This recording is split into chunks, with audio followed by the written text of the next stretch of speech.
Aravind കെജ്രിവാളിന് supreme കോടതി അനുവദിച്ച ഇടക്കാല ജാമ്യം ബിജെപിക്കേറ്റ തിരിച്ചടിയെന്ന ആം ആദ്മി പാർട്ടി. ഇടക്കാല ജാമ്യം ലഭിച്ചതിന് കേസിൽ നിന്ന് അരവിന്ദ് കെജ്രിവാളിനെ വെറുതെ വിട്ടെന്ന് അർത്ഥമില്ലെന്നും ബിജെപി ഡൽഹി ഘടകം അധ്യക്ഷൻ വീരേന്ദ്ര സച്ദേവ പരിഹസിച്ചു. ഇടക്കാല ജാമ്യം ലഭിച്ചെങ്കിലും ഡൽഹി മുഖ്യമന്ത്രി അരവിന്ദ് കെജ്രിവാൾ ജയിലിൽ തുടരും. സിബിഐ കേസിൽ ജുഡീഷ്യൽ കസ്റ്റഡിയിൽ ആയതുകൊണ്ട് ഇതിൽ ജാമ്യം ലഭിച്ചാൽ മാത്രമേ ജയിൽ മോചനം സാധ്യമാകൂ. കെജ്രിവാളിന്റെ ഇടക്കാല ജാമ്യം നൽകിയത് കോടതിയുടെ തീരുമാനമെന്ന് ബിജെപി നേതാവ് വീരേന്ദ്ര സച്ദേവ ചൂണ്ടിക്കാട്ടി. കോടതിയിൽ നിന്നും കൃത്യമായ തീരുമാനം വരട്ടെ. അരവിന്ദ് കെജ്രിവാൾ അഴിമതിക്കാരനാണെന്ന് ഡൽഹിയിലെ ജനങ്ങൾക്കറിയാമെന്നും ബിജെപി ഡൽഹി ഘടക അധ്യക്ഷൻ കൂട്ടിച്ചേർത്തു. अरविंद केजरीवाल ने किया है, इसका सच सामने आएगा. अरविंद केजरीवाल को इसकी सजा मिलेगी. जो उन्होंने गरीबों की हाई ली है वो उनको भुगतना पड़ेगा. അതേസമയം സുപ്രീം കോടതി ഇടക്കാല ജാമ്യം അനുവദിച്ചതിനെ ബിജെപിക്കേറ്റ തിരിച്ചടിയെന്നാണ് ആം ആദ്മി പാർട്ടി നേതാക്കൾ വിശേഷിപ്പിച്ചത്.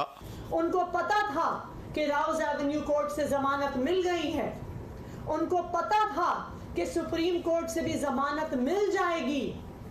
इसीलिए उन्होंने एक और षड्यंत्र रचा और सुप्रीम कोर्ट में जिस दिन अरविंद केजरीवाल जी की जमानत का केस आना था उससे पिछले दिन अपने एक और राजनीतिक हथियार सीबीआई से अरविंद केजरीवाल जी को गिरफ्तार करवा लिया. അരവിന്ദ് കെജ്രിവാൾ ഡൽഹിയിലെ ജനങ്ങൾക്ക് വേണ്ടി നടപ്പിലാക്കുന്ന പദ്ധതികൾ മുടക്കുകയാണ് ബിജെപിയുടെ ലക്ഷ്യമെന്നും കെജ്രിവാളിനെ കള്ളക്കേസിൽ കുടുക്കി ജയിലിലടച്ച് ആം ആദ്മി പാർട്ടിയെ തകർക്കാനാണ് ബിജെപി ശ്രമിച്ചതെന്നും അന്തിമ വിജയം സത്യത്തിനായിരിക്കുമെന്നും ആം ആദ്മി പാർട്ടി നേതാക്കൾ അവകാശപ്പെട്ടു.